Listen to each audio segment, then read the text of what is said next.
करम वचन मन छाड़ी छलू, जब लगी जनु न तुम्हार,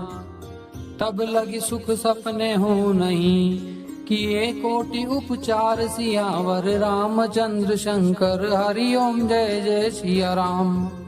मित्रों, हमारे प्राचीन ऋषि मुनि वैज्ञानिक दृष्टिकोण रखते थे और सालों की तपस्या करने के बाद में वो किसी निष्कर्ष पर पहुंचते थे और उसी आधार पर शास्त्रों में जो भी बातें वो बताते लिखते थे वो जीवन को धन्य बनाने वाली होती थी और आज भी प्रासंगिक है। जिस प्रकार एक आधुनिक वैज्ञानिक कई सालों की मेहनत के बाद में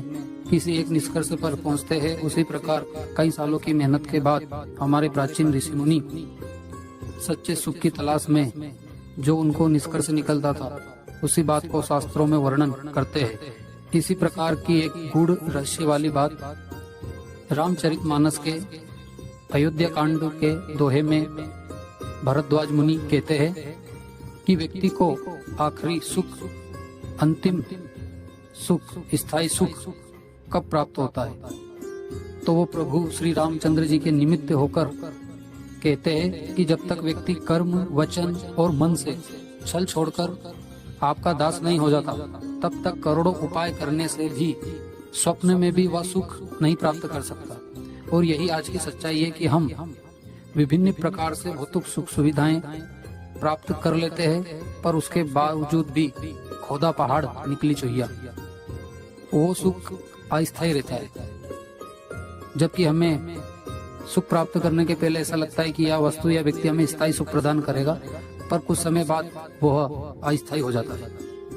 इसलिए हमें प्रभु की शरण में उनका नाम जप करते हुए, धर्म अनुसार कार्य करते हुए प्रभु को समर्पित करना और जिससे कि सच्चा सुख प्राप्त हो सके। भरद्वाज जी के द्वारा श्री रामचंद्र जी के प्रति स्वाभाविक प्रेम हो, इस निमित्त वह अयोध्या कांड के 107वें दोहे में कहते हैं, करम वचन मन छाड़ी छलू, जब लगी जनु न तुम्हार, तब लगी सुख सपने हो नहीं, किए कोटि उपचार सियावर रामचंद्र शंकर हरि ओम जय जय सिया राम।